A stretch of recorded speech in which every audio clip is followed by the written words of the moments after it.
நண்பர்கள் அனைவருக்கும் வணக்கம்ங்க. நாம் இப்போ வந்திருக்கக்கூடிய ஒரு ஊட்டியில் சாந்தூருங்க. இந்த இடத்துல இருக்கிற ஒரு கமர்ஷியல் காம்ப்ளெக்ஸ்க்கு தான் நம்ம பயணியர் பயோடேங்க் 2000 மட்டும் ஃபிக்ஸ் பண்ணி கொடுக்கலான்னு வந்திருக்கோங்க.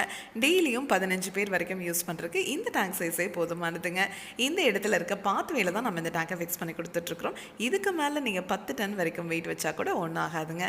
அவ்வளோ ஸ்ட்ராங்காக தான் இந்த டேங்கை நம்ம உங்களுக்கு செஞ்சு கொடுக்குறோம். உங்களுக்கே தெரியும், ஊட்டி ஏற்காடு மாதிரி ஹில் ஸ்டேஷன்லாம் அதிகமாக மரங்கள் இருக்கக்கூடிய இடங்கள். அந்த மாதிரி இடத்துல எல்லாம் நீங்கள் காங்க்ரீட்டில் பயோடேங்க் வாங்கி ஃபிக்ஸ் பண்ணிங்கனாலும் சரி, இல்லை பிவிசியில் இருக்க பயோடேங்க் வாங்கி ஃபிக்ஸ் பண்ணிங்கனாலும் சரி, இல்லை காங்க்ரீட்லேயே நீங்கள் செப்டிக் டேங்க் கட்டுனீங்கனாலும் சரி, மரத்தோட வேர்கள் துளையிட்டு கழிவுகள் வெளியே வந்துடுங்க.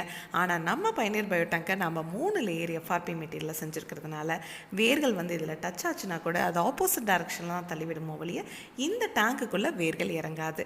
அதனால தான் நம்ம பயணியர் பயோடேங்க் உங்களுக்கு டேங்குக்கு லீக் ப்ரூஃப் சர்டிஃபிகேட் 50 வருஷம் நம்ம உங்களுக்கு கொடுத்துட்றோம். பாக்டீரியாவுக்கும் நம்ம 50 வருஷம் வாரண்டி கொடுத்துட்றோம்.